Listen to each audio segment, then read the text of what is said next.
안녕하십니까. 오늘 강의는 매우 독특하고 특별한 강의입니다. 어, 구독 안 해도 되고 좋아도 안 눌러도 됩니다. 좋아요. 다만 이 강의를 통해 에, 하나님 앞에서 나는 누구인가를 발견하는 그런 시간이 되었으면 좋겠습니다. 어, 이 강의는 PPT에서 보여주듯이 성경은 나를 위해서 쓰여진 책이다 하는 겁니다. 이런 대명제를 중심축으로 잡고 창세기 1장을 텍스트의 구조와 나의 삶의 자리를 촘촘히 연결하면서 재구성된 강의입니다. 이것은 그동안 문해력으로 성경 읽기와는 또 다른 차원입니다. 음, 창세기 1장은 단지 우주가 어떻게 시작되었는가를 말해주는 책이기도 하지만 그 안에는 내가 어떤 존재이며 내가 어떻게 살아야 하는가를 지금 여기의 차원에서 here and now의 차원에서 드러내는 there and then의 말씀이 아니라 몇천 년 전에 쓰여진 그 책으로서의 말씀이 아니라 지금 여기에 내 앞에 나를 위해서 보여주는 말씀. 그런 점에서 한번 보자 하는 겁니다. 이것은 그냥 이런 관점을 한번 가져보자 하는 차원이 아니고 이 말씀이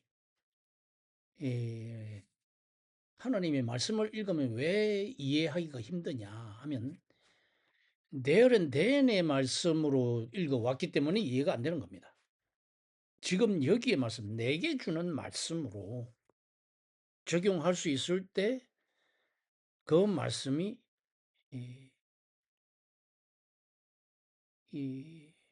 그 말씀 속에서 내가 하나님을 직접적으로 만날 수 있는 음. 창세기 1장에서 보여주는 여러 가지 진리의 장면들이 있죠. 문화 명령도 있고 하나님의 인간의 형상에 대한 해석도 있고 특히 이제 1장 26절 28절에는 인간의 정체성과 사명을 잃는 뭐 그런 이 전통에도 맞닿아 있습니다만은 그렇지만 성경이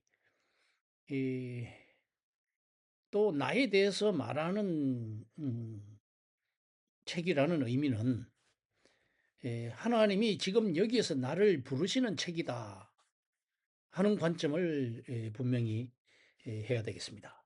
분명한 점은 성경이라는 텍스트를 내 세계로 끌어들이는 것이 아니라 내가 그 텍스트 안에 들어가야 한다는 점을 명심을 해야 되겠습니다. 성경이 나에게 적용해 나가는 것이 아니라 성경이 나를 만들어 가도록 맡기는 방식으로 진행될 것입니다.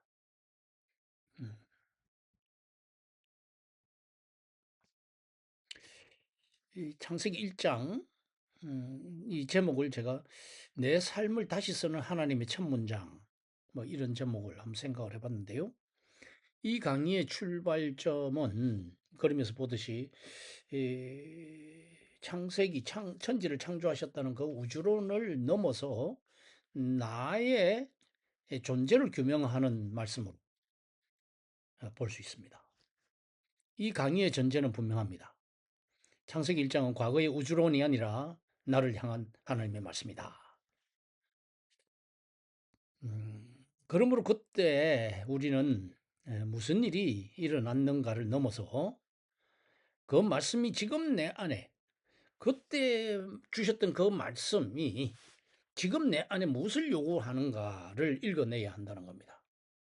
다시 말하면 하나님의 말씀을 나와 무관한 것으로 읽을 때 그 말씀은 그 무엇으로서 읽는 겁니다. 화스로서 읽는 겁니다. 그러나 말씀을 지금 여기에서 내게 주시는 말씀으로 사고를 전환하는 순간 말씀을 읽으면서 이 말씀 앞에서 나는 누구인가? 후로서의 입장이 된다는 것입니다.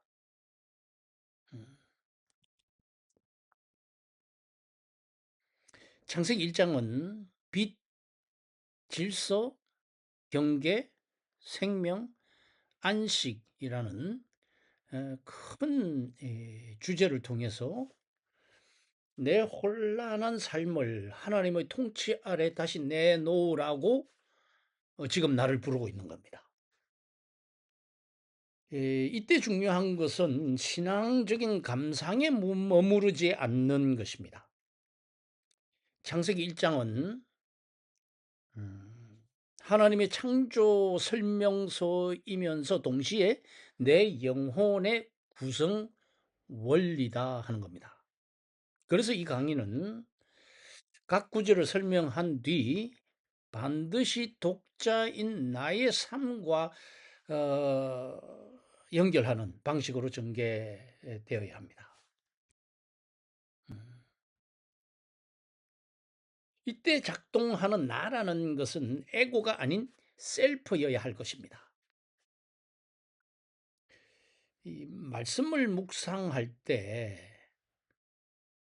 자칫 이 말씀으로 하여금 내 자신을 위해 봉사하는 말씀으로 만드는 경우가 있습니다. 그것은 이 강의에서는 지양되어야 하는 관점입니다. 말씀과 연결해서 말씀 위에 나와 내 삶을 어떻게 세워나가야 할 것인가, 그런 고민 안에서 진행되는 강의라고 보시면 되겠습니다. 말씀을 나를 정당화하는 그런 말씀으로 도구화하지 말고 말씀을 통해서 나 자신을 돌아보고 말씀으로 내 인격을 분화시켜 나가야 할 것입니다. 그리하여 나의 삶을 성경적 서사로 만들어 가야 할 것입니다.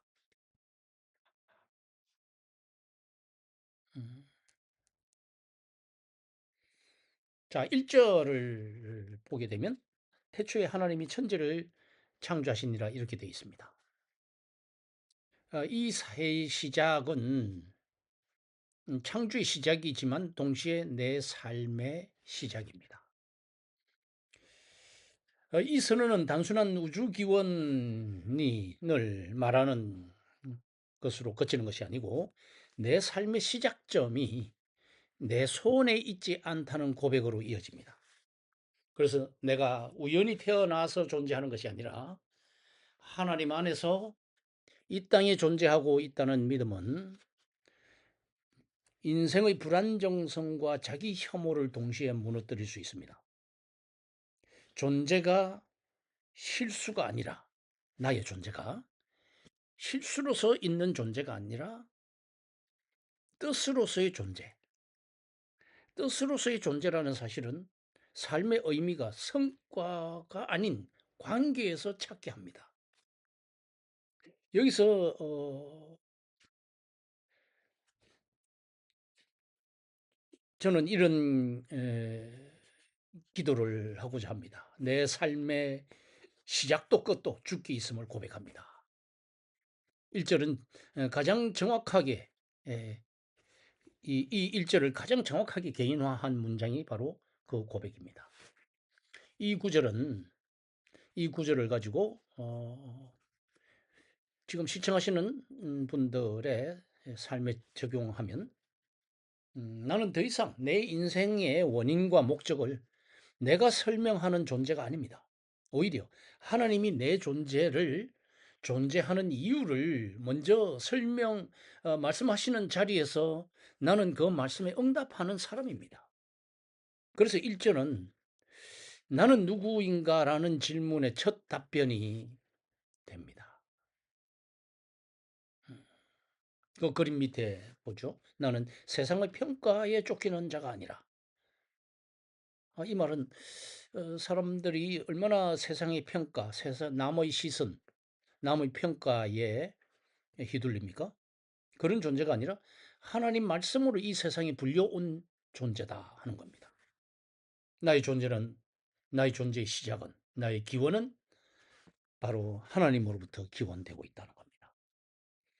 이 일절을 우리의 삶에 한번 적용을 해볼까요? 내 정체성은 성과가 아니라 하나님의 창조에서 온다. 그게 첫 번째 적용입니다. 두 번째는 내 시작이 하나님의 뜻이라면 오늘의 실패가 내 본질을 규정하지 못한다 하는 겁니다. 실패할 수 있으나 그것이 내 삶의 본질이 아니라는 겁니다.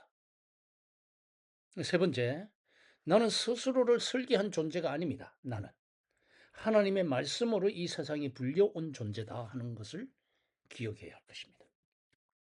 나는 이 세상을 잘 살아갈 수 있게끔 하나님의 계획 안에 있는 존재이기 때문에 내가 이 땅에서 살아가는 데 필요한 모든 능력과 재능과 가능성을 이미 내게 주셨습니다.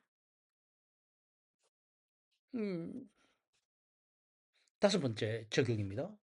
내가 이 세상에서 하는 일은 하나님이 내가 이 땅에서 살면서 무엇하면서 살아가야 하는가를 설명하는 그런 이 사명을 발견하고 그 사명대로 사는 것이라는 겁니다.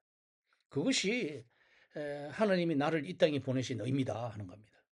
그래서 우리가 살아가면서 내 삶의 의미가 뭔가, 내가 나의 이 인생을 살면서 해야 할 사명이 뭔가를 발견하는 것입니다.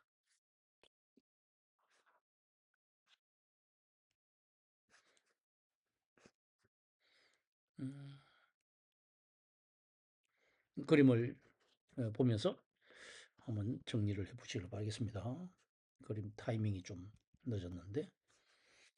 그 다음 2절을 보겠습니다. 땅이 혼돈하고 공허하며 흑암이 깊음 위에 있고 하나님의 영은 수면 위에 운행하시니라. 혼돈은 나의 현실입니다. 땅이 혼돈하고 공허하며 흑암이 깊음 위에 있다는 말은 세상이 망가진 상태를 에, 뭐 망가졌다기보다는 뭐 이 창조하기 직전에 이제 상태이기 때문에 혼돈된 상태를 묘사하지만 동시에 내 내면의 상태를 정확하게 비춰주고 있다는 겁니다. 삶은 종종 형체가 없고 비어 있고 어둡습니다. 계획은 흐트러지고 감정은 정리되지 않고 관계는 서로 부딪히면서 미래는 보이지 않습니다. 창세기 1장 2절은 나의 이런 상태를 부정하지 않습니다. 오히려 하나님은 그 혼돈을 외면하지 않으시고 그 위에 임하십니다. 하나님은 어떻게 임하셨습니까? 어, 혼돈하고 공허하며 흑암이 깊은 그 땅이 그 위에 있고 그러는 중에 하나님의 영은 수면 위에 운행하신다 하는 겁니다. 내 안에 혼란과 무질서와 공허함 위에도 하나님의 영으로 운행하여 주시옵소서. 라고 고백할 수 있다면 그 고백은 바로 2절의 핵심을 삶으로 옮겨 놓는 순간입니다. 즉, 혼돈이 끝난 다음 하나님이 오시는 것이 아니라 혼돈 한복판에 하나님이 먼저 계신다는 사실입니다. 이것은 나에게 혼돈을 겪는 여러분들에게 큰 위로이자 또 어, 하나님의 책임입니다. 위로는 내 질서도 하나님이 다루신다 아, 하는 위로. 책임은 음, 내 삶의 혼돈을 미화하지 말고 또 말씀 앞에 내어 놓아야 한다 하는 나의 책임. 음, 땅이 혼돈하고 공허하고 흑암이 깊은 위에 있는데 내 삶도 그럴 때가 많습니다. 그때 우리에게 위로를 주시는 하나님은 자신의 모습을 어, 내 자신의 모습을 그렇게 드러내십니다. 하나님의 신은 수면 위에 운행하십니다. 하나님의 신은 바로 하나님의 영이죠. 바로 성령님을 어, 의미하는 것이겠죠. 음, 자, 이 장면을 보면 어떤 생각이 듭니까? 존재 기원을 생각할 수가 있죠. 나도 수면 위에 있었던 적이 있죠. 어머니의 자궁 속에서 양수라는 수면 속에서 거한 적이 있습니다. 이 수면 안에 있을 때의 나의 삶은 혼돈과 공허와 흑암이었을 것입니다. 하나님의 영은 태중에 있는 나를 그때부터 운행하시고 지키시는 하나님이었습니다. 사람들은 오랫동안 성령 하나님을 만날 때 성령님은 우리의 심령을 뜨겁게 하시는 분으로 만납니다. 대부분이 그렇죠. 그래서 많은 성도들이 하나님은 내 심령을 뜨겁게 하시는 분으로 알고 그 뜨거움이 식어가는 것에 대해서 불안해하면서 처음 하나님을 만날 때 그 뜨거움을 회복하려고 많이 노력을 합니다. 그렇지만 성령님의 본래의 모습은 뜨거운 모습이 아닙니다. 수면 위에서 운행하시는 차갑고 냉정하고 감정이 잘 통제된 사유하시는 하나님이십니다. 느헤미야 9장을 보게 되면 느헤미야는 하나님을 그렇게 규정합니다. 사유하시는 하나님. 하나님의 사유하심 속에서 하나님의 정체성을 발견하는 느헤미야입니다. 성령 하나님은 우리가 뜨겁게 기도할 때만 만날 수 있는 분으로 머물지 않습니다. 차갑게 이성적으로 판단하고 인문학적으로 사유하시는 중에 이런저런 합리성과 논리를 따지시는 하나님이십니다. 지금 수면 위에 운행하시는 하나님은 이 창조를 위해서 무엇을 할까 사유하시는 하나님의 모습인 것입니다. 곧 빛이 있으라 선언하시면서 빛을 창조해내시는 하나님이 되시기를 지금 준비 중에 있는 모습이 바로 수면 위에 계신 하나님, 성령 하나님이신 겁니다. 2절을 가지고 삶으로 한번 적용해 볼까요? 첫 번째는 혼돈은 믿음의 실패가 아니라 창조의 출발점이다 하는 겁니다. 여러분들이 혼돈 속에 있을 때 실패가 아니라 여러분들이 또 실패할 때 영원한 실패가 아니라 새로운 창조, 새로운 시작의 출발점일 수 있다 하는 겁니다. 두 번째 적용은 공허는 수치가 아니라 하나님의 채우심을 기다리는 자리다. 뭔가를 비워놔야 하나님이 나를 채워주신다는 겁니다.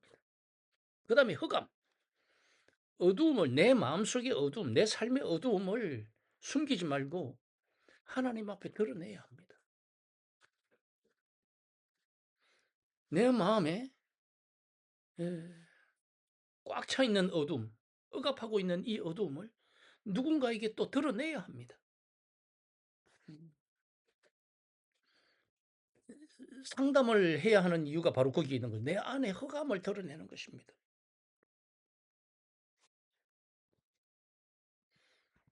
그 다음에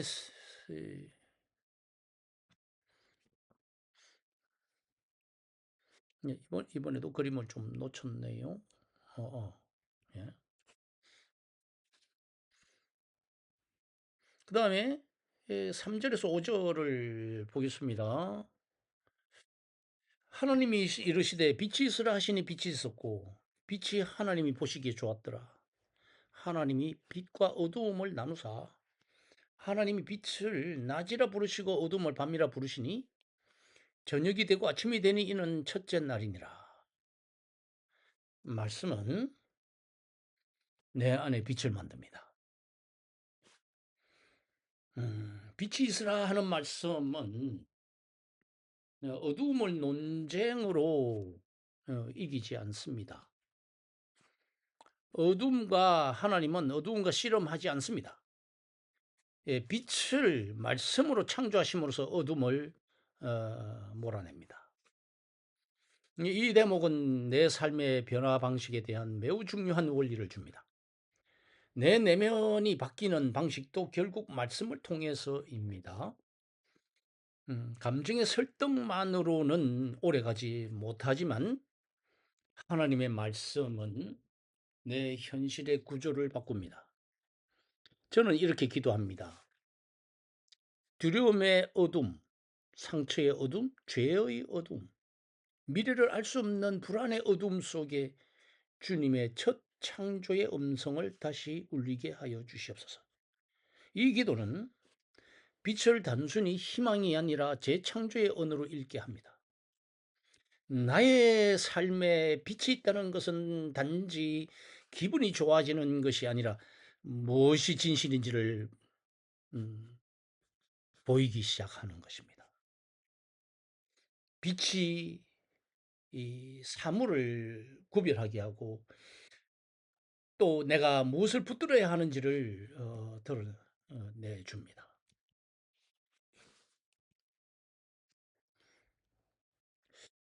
음, 그림을 보시죠. 빛의 참된 의미는 분별과 질서화입니다. 우리가 무엇보다 먼저 주목해야 할 것은 하나님의 첫 말씀인 빛이 있으라를 단순히 시각적 광명의 발생으로만 읽어서는 안 된다는 점입니다. 이 빛은 아직 태양이 등장하기 전의 물리적인 조명이 아니라 앞으로 펼쳐질 창조 전체가 가능하도록 우주를 질서의 장으로 여시는 하나님의 선언이라는 것입니다. 다시 말해서 빛은 사물 하나를 더해 넣는 행위가 아니라 사물들이 서로 관계 맺고 시간과 공간이 구분되며 생명과 생명이 만날 수 있는 근본적인 조건을 세우시는 창조의 계시인 것입니다. 이 말씀은 마치 혼란스럽게 흩어져 있던 원자료를 정돈해서 비로소 어떤 데이터를 입력할 수 있게 만드는 컴퓨터의 초기 설정과도 같습니다. 새 컴퓨터가 단순히 전원이 켜져 있다는 사실만으로 그런 사실만으로는 아직 작업을 시작할 수 없듯이 창조 세계도 빛이 있으라는 하나님의 선언을 통해서 처음으로 우주가 의미를 받아들일 수 있는 구조, 뭔가를 만들어낼 수 있는 구조를 갖추게 되는 것입니다. 그것은 단순히 밝음을 드러내는 빛이 아니라 수학적 질서가 작동하고 우주 안에 물리적 법칙이 유지될 수가 있고 물질 세계와 정신 세계 그리고 영적 세계가 서로 충돌하지 않고 조화롭게 공존할 수 있도록 만들어낸 우주적 포맷에 해당되는 것입니다. 그렇기에 빛은 단순히 보이는 현상이 아니라 보이지 않는 차원까지도 포함한 보편적 진리의 가능성을 이야기를 하는 것입니다. 합리성이 작동할 토대, 도덕이 설 자리, 생명이 번성할 리듬, 영혼이 응답할 공간, 이런 것들이 바로 그 안에서 열립니다. 하나님은 빛을 통해 세계를 밝히신 것이 아니라 세계가 드러날 수 있도록 또 의미를 가질 수 있도록 창조의 무대를 여신 작업이 바로 빛이 있으라 하신 작업입니다. 더 깊이 말하면 이 말씀은 혼돈을 제거하는 명령이자 무질서를 억압하는 통제가 아니라 존재들이 각자 자기 자리를 얻도록 관계를 질서화를 시킨 사전 절차인 것입니다. 곧 우주는 하나님의 정신이 스며들 수 있는 장이 되고, 피조물은 그 안에서 단순히 존재하는 것이 아니라 하나님의 말씀의 진리 안에서 의미 있게 존재하게 된다는 것입니다. 바로 이 점은 첫째 날의 빛은, 이 점에서 첫째 날의 빛은 창조의 시작이면서 동시에 창조 전체를 관통하는 지성적이고 영적인 원리의 개방이라고 말할 수 있습니다.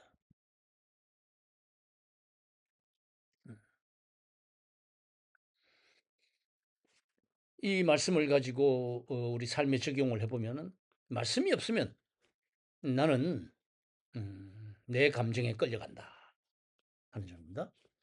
하나님이 빛이 있으라 말씀을 하셨기 때문에 내 본질이, 내 존재의 본질이 바로 하나님의 그 원리 안에 있다. 그런데 말씀이 없으면 나는 내 감정에 끌려가기 마련이다. 빛은 내 삶에서 분별의 시작이다. 두 번째 적용입니다. 세 번째 적용은 하나님의 이름을 붙이는 질서 안에서만 나는 내 시간을 살 수 있다 하는 겁니다. 그 다음에 4절을 보겠습니다. 4절은 빛이 하나님이 보시기에 좋았더라. 하나님이 빛과 어둠을 나누사. 하나님이 빛과 어둠을 나누셨습니다. 그림을 보니까 분별은 거룩의 시작이다 하는 거죠. 빛과 어둠을 나누신다는 것은 단순한 우주의 구분이 아니라 내 삶의 윤리적 구조를 만드는 말씀입니다. 혼합된 삶은 편해 보이지만 결국 나를 무디게 합니다. 성경은 애매함을 찬양하지 않고 분별을 요구합니다. 거룩은 세상과의 단절이 아니라 무엇이 생명을 살리고 무엇이 나를 파괴하는지 구별하는 능력입니다. 하나님께서 혼돈과 공허와 흑암의 문제를 해결하기 위해 처음 하시는 일은 나누시는 일입니다. 4절에 빛과 어둠을 나누시고 6절에 궁창을 만드시면서 물과 물을 나누시고 궁창 위의 물, 궁창 아래 물로 나누시고 10절에는 땅과 바다로 나누시고 이렇게 나누는 일은 분별을 만들고 분별은 곧 거룩의 시작이다 하는 겁니다. 진실과 거짓을 구별하게 하고 생명을 살리는 것과 파괴하는 것을 분별하게 하옵소서. 제가 이렇게 기도를 한다면 사절은 사절을 신앙의 훈련으로 바꾸는 것입니다. 독자의 삶에서 이 본문은 아주 실제적입니다. 내가 어떤 콘텐츠를 소비하고 있는지, 어떤 관계를 지속하는지, 어떤 말을 반복하는지, 어떤 욕망을 허용하는지가 빛과 어둠의 경계의 문제입니다. 분별은 영적인 장식이 아니라 우리의 생존입니다. 현대인들은 수많은 정보의 홍수로 홍수처럼 밀려드는 그런 수많은 자료들, 동영상들에 흠뻑 젖어 있습니다.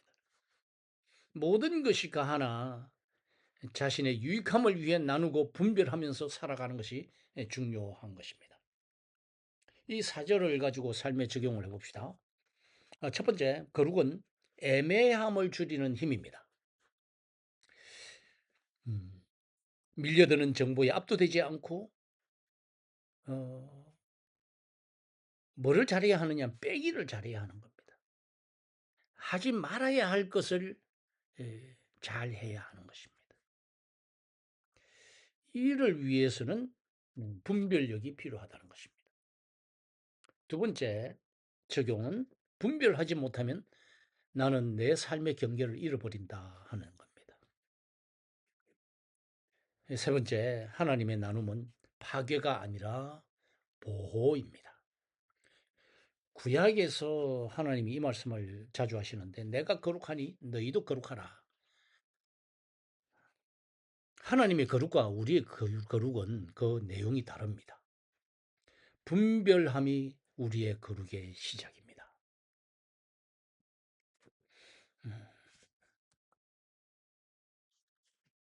그 다음에 6절에서 8절을 보겠습니다. 제목은 경계가 있어야 숨을 쉰다 하는 건데, 나의 삶 속에 빛과 어둠의 경계 세우기 이렇게 되어 있죠. 말씀을 읽어보겠습니다. 하나님이 이르시되 물 가운데 궁창이 있어 물과 물을 나뉘게 하라 하시고 하나님이 궁창을 만드사 궁창 아래 물과 궁창 위에 물로 나뉘게 하시니 그대로 되니라. 하나님이 궁창을 하늘이라 부르시니 저녁이 되고 아침이 되니 이는 둘째 날이니라. 궁창은 물과 물을 나누는 장치입니다. 이것은 삶의 경계가 왜 중요한지를 보여줍니다. 이 감정과 업무, 관계, 소명, 휴식, 이런 것들은 경계가 무너지면은요, 어, 우리 인간성은 금세 침수됩니다. 하나님은 경계 없는 혼돈을 거부하시고 경계 있는 공간을 만드십니다. 이는 인간에게 무한히 연결된 삶이 아니라 구별된 자리가 필요하다는 뜻입니다. 음, 이 그림을 보시죠. 경계가 있어야 영혼이 숨을 쉰다. 하나님이 이르시되 물 가운데 궁창이 있어 물과 물을 나누리라 하시고, 음, 감정이 나를 지배하지 않게 하고 욕망이 나를 삼키지 않게 하고 하나님의 말씀이 내 존재의 질서를 다시 세울 수 있도록, 음, 이것이 바로 이 본문에서의 삶의 언어입니다. 우리는 종종 바쁘게 사는 것을 건강으로 착각하지만 경계가 없는 바쁨은 영혼을 잠식합니다. 창세기 1장의 궁창은 나에게 쉼의 구조를 요청합니다. 즉, 나는 모든 것을 다 짊어지는 사람이 아니라 하나님이 주신 경계를 따라가는 사람입니다. 하나님의 창조의 둘째 날을 보면서 반드시 유의해야 할 점이 있습니다. 하나님께서는 다른 날을 창조하실 때는 다 하신 말씀이 있습니다. 보시기에 좋았더라. 그런데 둘째 날에는 그런 선언을 하지 않으십니다. 침묵하십니다. 왜 그럴까요? 궁창 위의 물과 궁창 아래의 물을 나누는 일은 아직 완결되지 않았기 때문입니다. 그래서 이 주제는 나중에 노아의 홍수에서 부각이 되고, 노아 당시 사람들은 하나님이 주신 경계를 따라 살지 않음의 문제로 궁창 위의 물과 궁창 아랫 물을 하나님께서 터뜨려 버리십니다. 그래서 40일의 홍수로 그들을 심판하셨습니다. 그래서 하나님의 창조 중 궁창의 문제만큼은 완결된 것이 아니었습니다. 그래서 보시기에 좋았더라가 없는 것입니다. 여기에 또 궁창 위의 물과 궁창 아랫 물은 굉장한 구속사적인 의미를 안고 있습니다. 하나님이 보시기에 좋았더라가를 선언하시지 않으시는 이 침묵은 과연 하나님은 그 침묵 속에 어떤 심정이셨을까 하는 것은 엄청난 구속사적인 의미를 담고 있습니다. 예수님께서 십자가에서 엘리 엘리 라마 사막다니 외치실 때에 침묵하시는 하나님의 그 침묵과 연결되어 있습니다.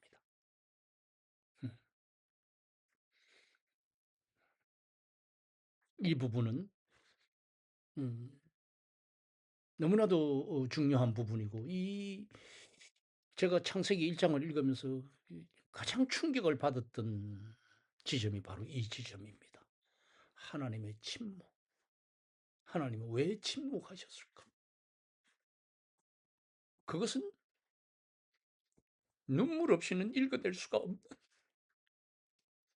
그런 침묵이었습니다.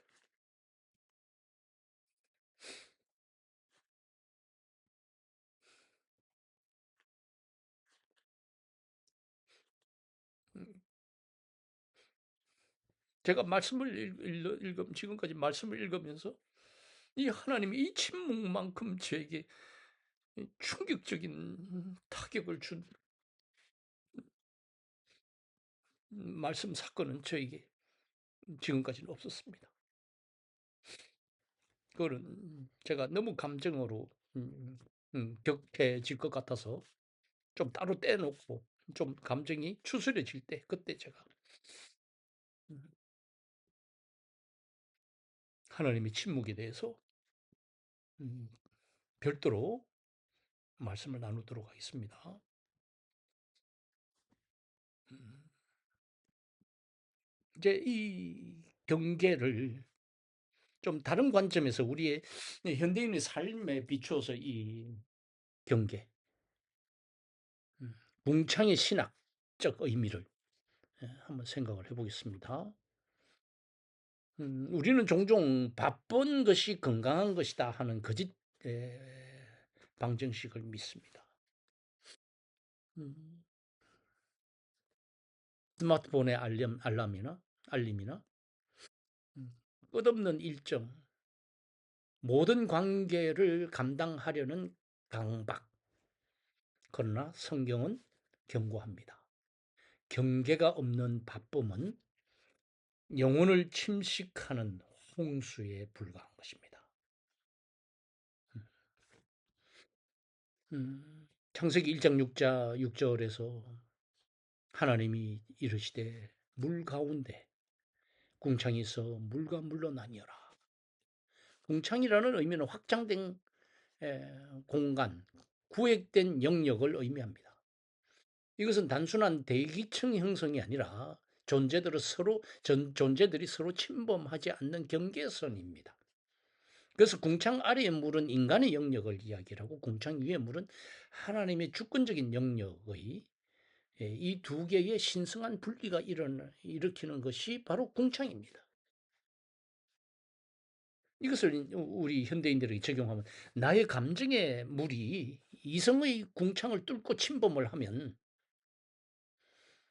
그것이 바로 분노 폭발이 됩니다.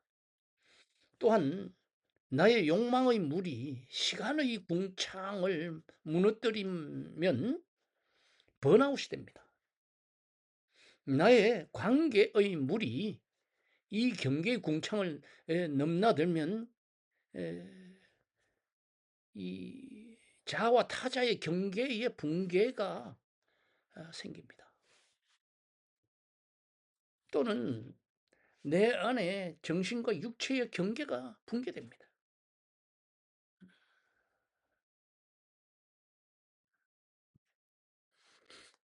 음, 또 나오네요. 둘째 날에 보시기에 좋았더라가 왜 없을까?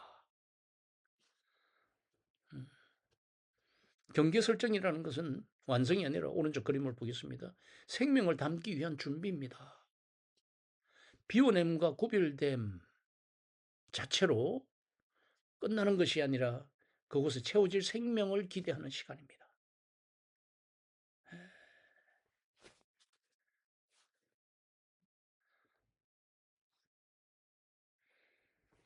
좋았더라는 선언의 부재 이유는 궁창은 완성이 아니라 준비이기 때문입니다. 물과 물이 나뉘었지만 아랫물이 위로 넘치거나 윗물이 아래로 썰어질 가능성이 여전히 존재하고 있습니다. 그래서 둘째 날은 경계 설정이지 최종 완성이 아닙니다. 음,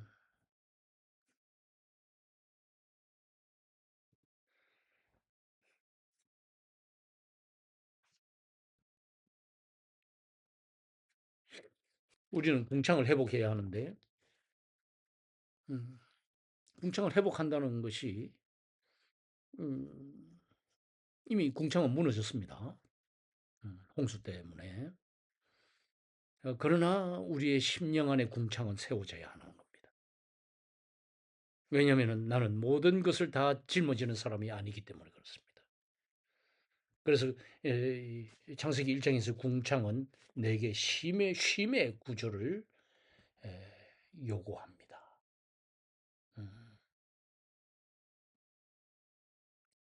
둘째 날을 위한 기도는 이러해야 할 것입니다. 주님, 제 삶에 궁창을 세워 주시옵소서.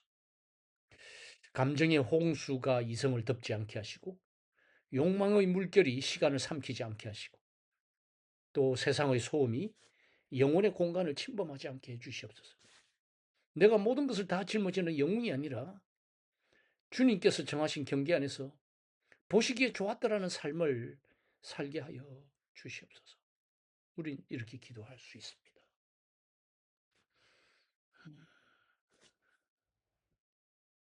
공창의 완성은 영적인 완성은 예수 그리스도이십니다. 음, 공창의 완성은 오신 예수 안에서 이루어집니다. 내 멍에는 쉽고 내 짐은 가볍다. 마태복음 11장 30절에 이 완벽한 경계를 이야기를 하는 겁니다. 또 어, 네가 내 안에 거하고 나도 너 안에 거하리라. 요한복음 15장 4절이죠. 이게 위의 궁창과 아래 궁창의 조화를 이루는 것입니다. 새 하늘과 새 땅, 창세기 21장 1절이 바로 궁창이 영원히 완성된 미래의 모습을 보여주고 있습니다.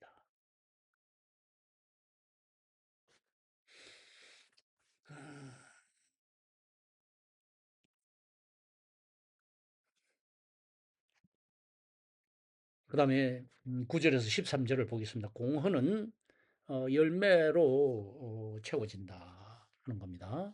열매로 채워진다. 9절부터 읽겠습니다. 하나님이 이르시되 천하의 물이 한 곳에 모이고 묻이 드러나라 하시니 그대로 되니라. 하나님이 묻을 땅이라 부르시고 모인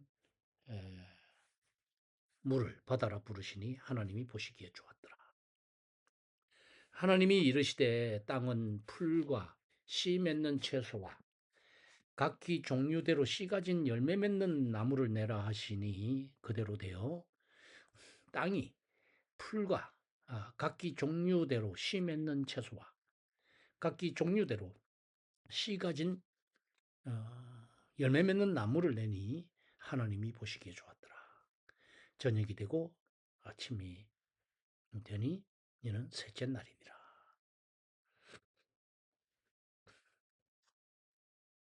땅이 드러나고 식물이 자라는 장면은 하나님이 공허를 채우는 방식을 보여주는 것입니다. 그는 빈 공간, 1장 2절에 이제 공허의 문제가 있는 거죠. 그는 빈 공간을 단번에 장식품으로 채우지 않으시고 씨 가진 생명으로 채우십니다. 즉, 생명은 즉시 소비하는 것이 아니라 지속 가능한 방식으로 설계되는 것입니다. 이것은 독자의 삶에서 한 번의 감동보다 지속되는 열매가 더 중요하다는 의미가 됩니다. 저는 이 구절을 가지고 이렇게 기도할 수 있습니다. 내가 단지 생존하는 인생이 아니라 주의 형상을 따라 사랑의 열매, 진리의 열매, 성령의 열매를 맺게 하여 주시옵소서. 이런 기도는 바로 11절, 13절과 깊이 연결되는 기도라고 말할 수 있겠습니다. 나는 그저 버티는 인생이 아니라 씨를 품은 존재입니다. 다시 말해서 내 말 한마디, 내 습관 하나, 내 선택 하나, 내 판단 하나가 내일의 열매를 남기게 된다는 것입니다. 하나님은 나를 즉석 소모품으로 만들지 않고 다음 세대를 낳을 수 있는 씨앗을 보존하는 존재로 부르셨습니다.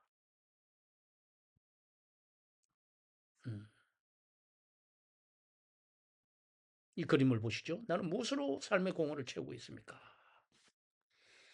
음, 이 PPT를 보면서 우리가 적용할 수가 있는데 소비와 장식의 삶을 사는 것과 생명과 열매의 삶을 사는 것은 이렇게 다르죠. 왼쪽을 보니까 즉각적이고 이례적인 감정 고조로 살아가는 것이라면 오른쪽은 시간을 두고 자라는 지속성의 결과를 어, 말할 수 있습니다. 그 다음에 외부의 화려함으로 빈자리를 덮는 것이 아니라 내면에서 시작하는 생명력으로 채워나가야 합니다. 남을 소비하여 나를 채우려 하지 말고 스스로 생명을 낳고 나누는 사람이 되어야 합니다.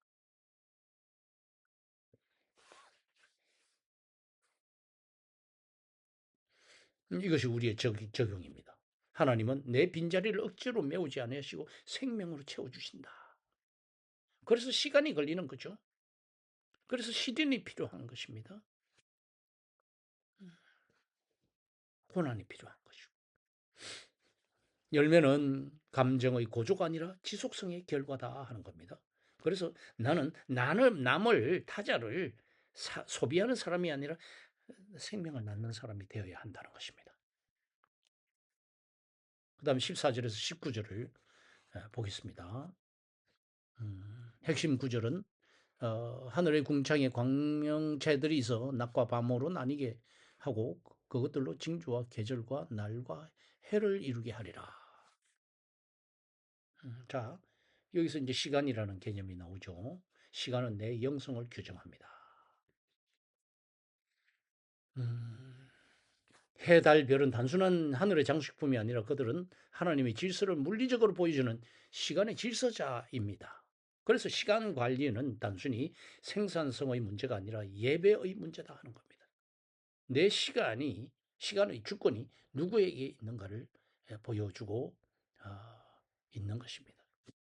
하나님은 시간을 무의미한 흐름으로 두지 아니하시고 징조와 계절과 날과 해로 구조화하십니다.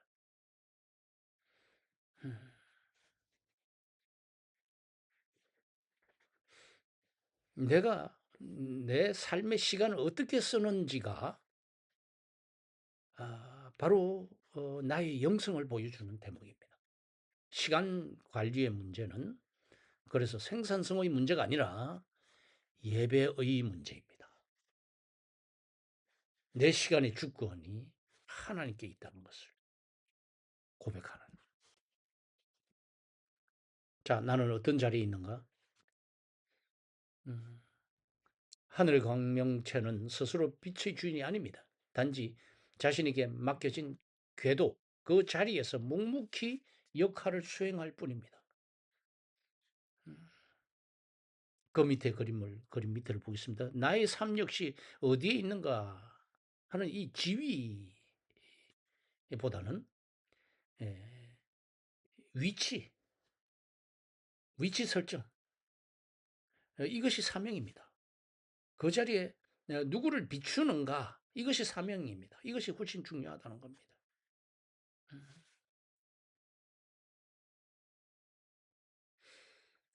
광명체는 자기가 빛의 주인이 아니라고 했습니다.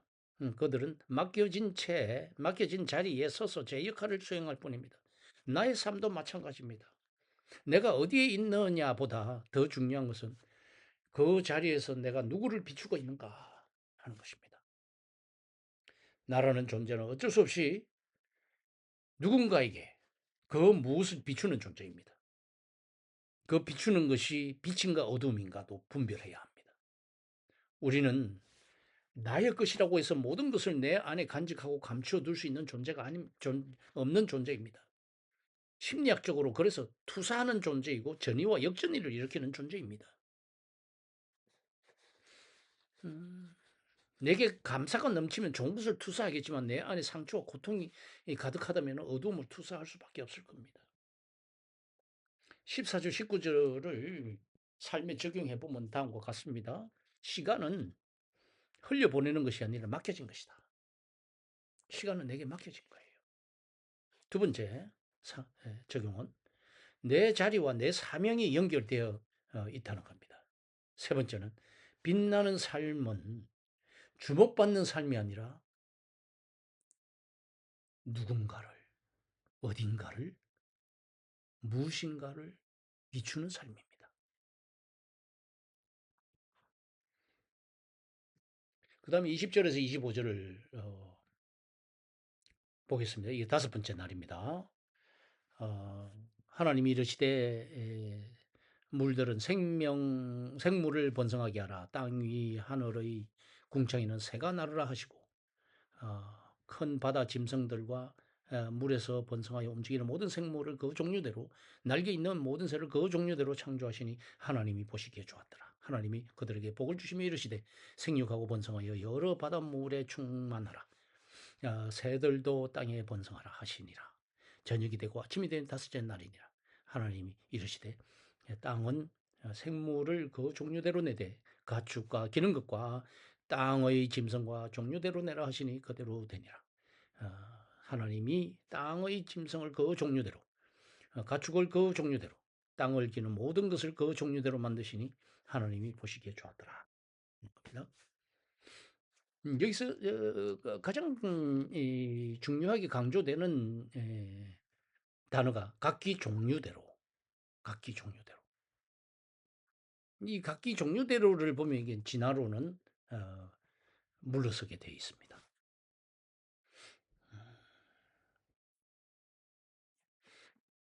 하늘의 생물과 바다의 생물과 하늘의 새, 땅의 짐승은 각기 자기 공간 안에서 번성합니다. 성경은 모두가 같은 방식으로 살아야 한다고 말하지 않습니다. 오히려 각자의 종류대로 각자의 자리에서 생명이 충만해지는 질서를 보여주고 있는 것입니다. 이것은 비교라는 것을 통해서 괴로워하는 현대인들에게 매우 중요한 메시지입니다. 나의 자리와 타인의 자리가 다르고 나의 소명과 타인의 소명이 다릅니다. 사자는 사자다울 때, 소는 소다울 때 하나님이 보시기에 가장 아름답습니다. 이렇게 말할 수 있다면 이제 본문과 잘 맞는 겁니다. 나는 다른 사람의 삶을 흉내내며 비교하며 그 결과 자신의 존재를 비하하며 자책할 필요가 없습니다. 하나님은 복제된 인생보다 자기 종류대로 살아가는 생명을 기뻐하십니다. 번성은 남들과 경쟁하는 것이 아니라 창조 목적에 맞게 제 기능을 수행하는 것입니다. 나의 인생의 사명은 하나님께서 나를 이 땅에 보내실 때 가장 나답게 살라고 보내신 대로 또 가장 나다움으로 나만의 삶으로 나의 고요함을 찾아 살아가는 것입니다. 이런 삶이 하나님이 보시기에 가장 아름다운 삶입니다. 그래서 하나님은 전체주의를 싫어하십니다. 각자가 다 다른 모양으로 살아야 하는 것입니다. 숲속의 나무를 보십시오. 각자 다른 모양, 각자의 모양, 서로 다른 모양을 뽐내면서 가지를 하나 뻗어도 다 모양이 다르게 뻗어져 있습니다. 한 나무 안에서도 가지는 모양이 또 다 다릅니다. 자기다움의 모양을 만들면서 살아가는 것을 통해서 이 나무들은 하나님을 찬양하고 있는 것입니다. 20절, 25절을 가지고 이제 삶에 이렇게 적용해 볼 수 있습니다. 비교는 정체성을 흔들지만 종류는 존재의 질서를 회복시킨다. 두 번째, 생명은 자기 자리를 지킬 때 번성한다. 세 번째, 하나님 보시기에 좋음은 남과 같음이 아니라 제자리에 있습니다. 자기 자리, 자기 위치에 있습니다. 겁니다. 그 다음에 26절, 27절을 한번 보겠습니다. 하나님이 이르시되 우리 형성을 따라 우리 모양대로 우리가 사람을 만들고 그들로 바다의 물고기와 하늘의 새와 가축과 온 땅의 온 땅과 땅에 기는 모든 것을 다스리게 하자 하시고 하나님이 자기 형상 곧 하나님의 형상대로 사람을 창조하시되 남자와 여자를 창조하시고 자 여기서 1장 창세기 1장의 정점이 나옵니다. 음, 인간은 단지 많은 피조물 중 하나가 아니라 하나님의 형상과 모양을 따라 지음받은 존재입니다. 이것은 인간 존엄의 근거를 능력이나 성취가 아니라 하나님의 부르심에 두고 있다는 겁니다. 그래서 사람의 가치는 사회적 평가나 자기 성과에 의해서 결정되지 않습니다.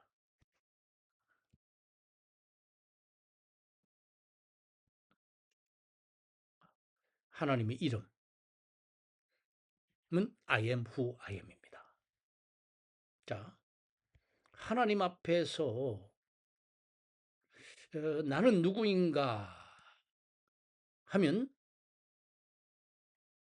하나님의 이름을 보면 내 존재, 내가 누구인가가 분명해집니다. 내 존재가 분명해집니다. 하나님의 형상이 내 안에 들어와 있는가도 볼 수가 있습니다. 그 이름을 보면. 하나님의 이름이 무엇입니까? 출애굽기 3장 14절에 하나님은 자신을 가리켜서 나는 스스로 있는 자이다. 그 이름이 바로 여호와가 되는 여호와로 불리는 것인데 이것을 히브리어로 보면 더 잘 알 수 있겠지만 영어로만 봐도 알 수 있습니다. I am who I am입니다. 나는 있는 자이다. 동어 반복이죠. 세상에 동어 반복만큼 분명한 진리는 없습니다. A는 A다 하는 거죠. 하나님의 형상은 나와 하나님과의 관계는 이 이름 안에 연결되어 있습니다. 나는 누구입니다. 를 영어로 하면 I am 누구 이렇게 되죠. 나는 학생입니다 하면 I am a student. 나는 배고픕니다. I am hungry. 내 정체성과 나의 상태를 표현하는 데 있어서 I am이 들어갑니다. 이것을 보면 이 I am이 무엇입니까? 바로 하나님의 이름입니다. 하나님의 이름이 하나님이 내 안에 들어왔다는 것을 알 수 있습니다. 아기가 태어나면 첫 1년 동안 엄마와의 관계에서 반드시 획득하는 것이 바로 I am이거든요. 나는 있다 하는 것을 알게 됩니다. 이게 나다 하는 것을 알게 되는 이게 1년 안에 일어나는 일입니다. 이 자기 존재를 스스로 알게 되는 순간을 폴 리케르는 자기 동일성이라고 부릅니다. 이 동일성이 획득되고 나면 유아기의 나나 아둔기의 나, 청년기의 나, 노년기의 나, 천국에서의 나, 부활 후의 나 동일성을 가지고 살아가게 된다는 겁니다. 정신분열증 환자는 이 동일성이 무너져 있는 사람인 겁니다. 달리 말하면 내가 나라는 것을 아는 순간, 그 순간은 바로 하나님이 인격적으로 내 안에 들어오시는 순간이라는 겁니다. 더 구체적으로 말하면 하나님이 내가 되는 사건입니다. 이 말을 이해를 잘 하셔야 되는데 하나님이 내가 되는 사건, 하나님이 내 안에 거주하시는 사건 같은 말입니다. 그러나 이 사건은 선악과의 사건과 구별을 해야 합니다. 내가 하나님이 되고자 하는 사건이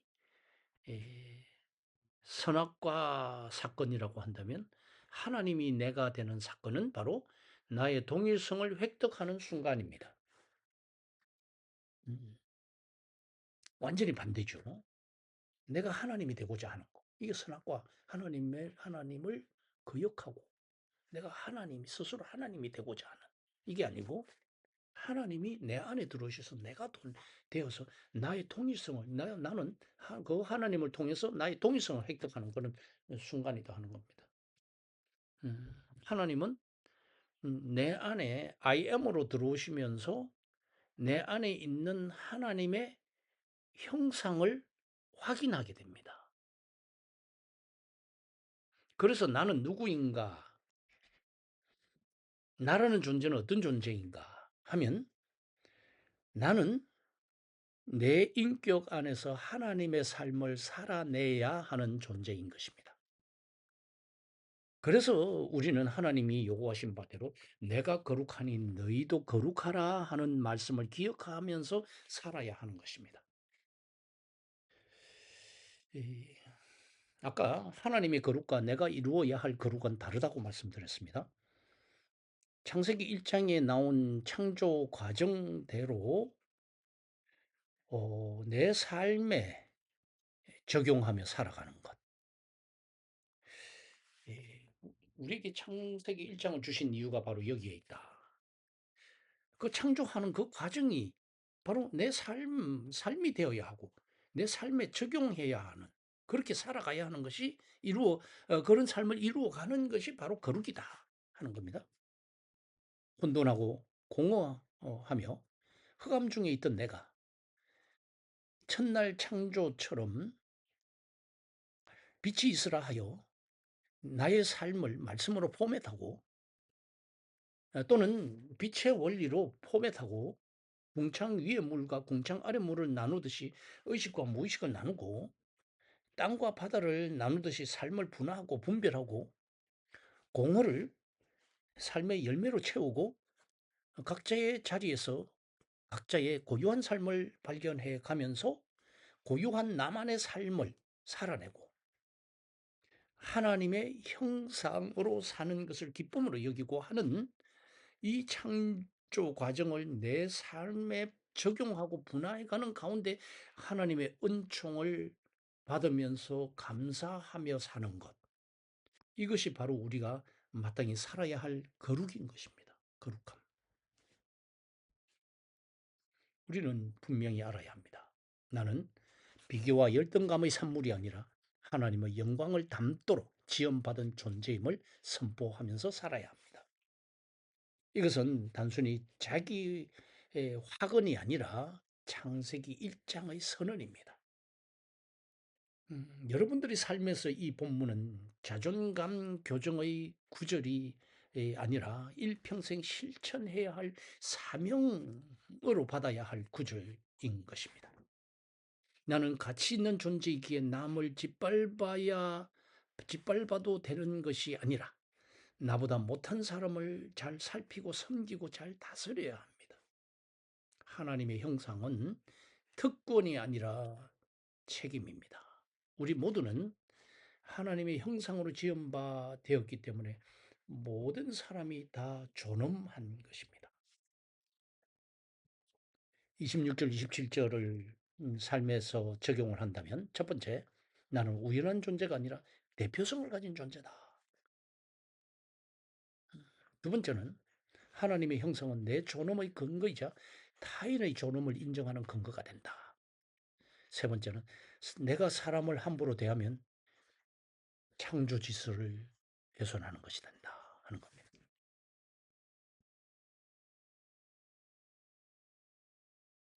그 다음 28절을 읽겠습니다. 제목은 복은 곧 소명이 됩니다.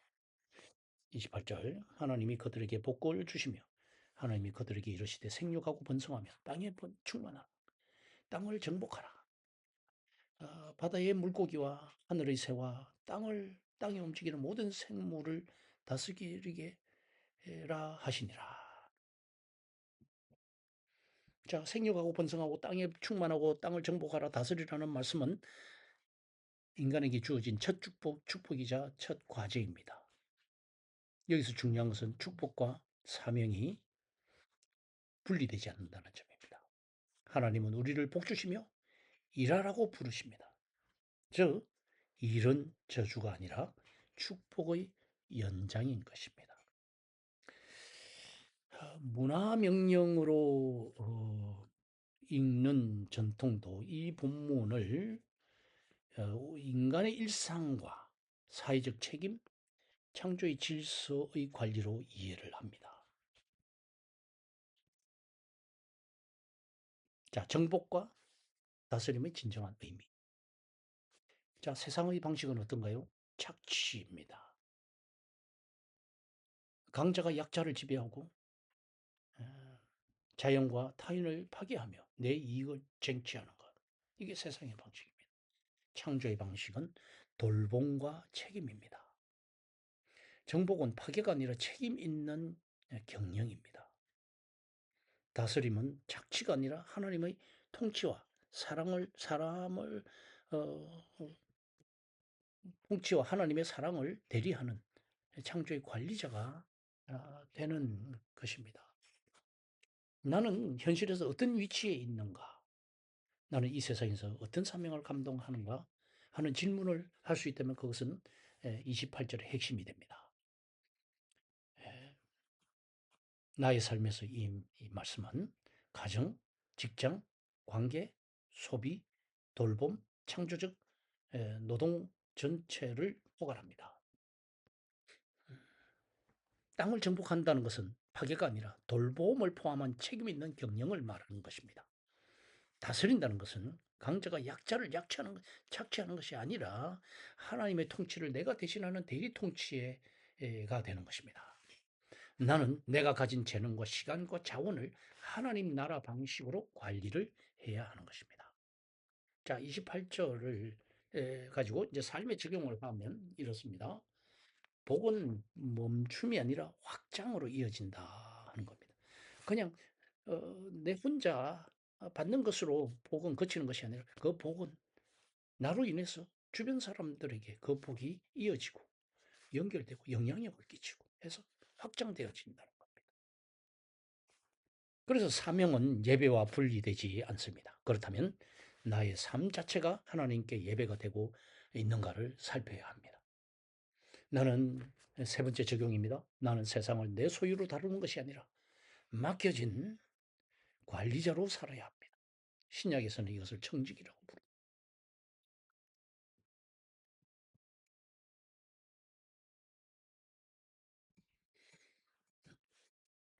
자, 29절 31절을 보겠습니다. 어, 하나님이 이르시되 내가 온 지면의 씨 맺는 모든 채소와 씨 가진 열매 맺는 모든 나무를 너희에게 주노니 너희의 먹거리가 되리라.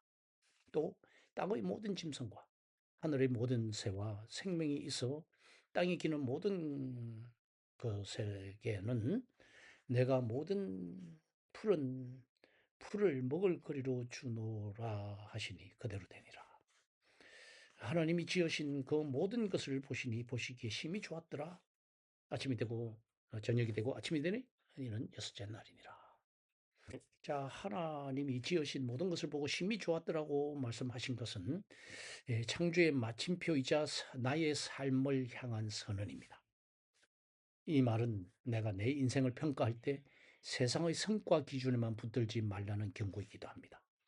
하나님의 평가는 완성도와 목적성에 근거합니다.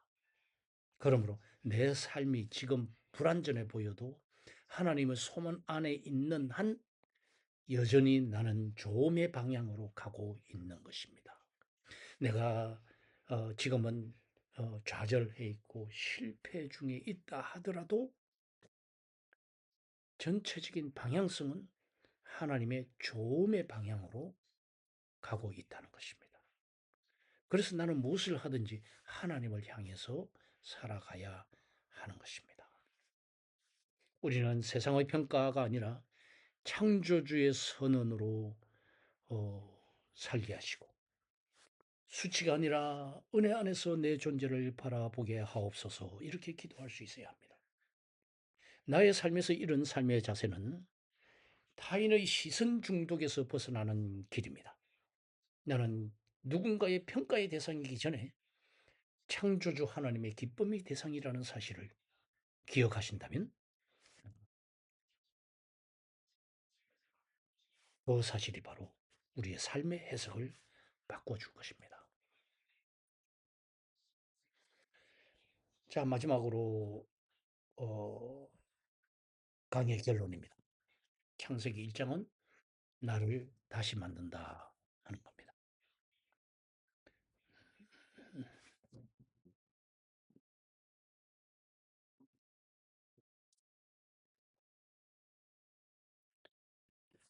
창세기 1장은 우주 탄생 기사이면서 동시에 내 영혼의 재창조 교본입니다. 혼돈 속의 질서를, 어두움 속의 빛을, 공허 속의 생명을, 불안 속에 안식을 넣으시는 하나님은 지금도 내 삶을 그렇게 다루어 가십니다. 그래서 성경은 나를 위한 책이다.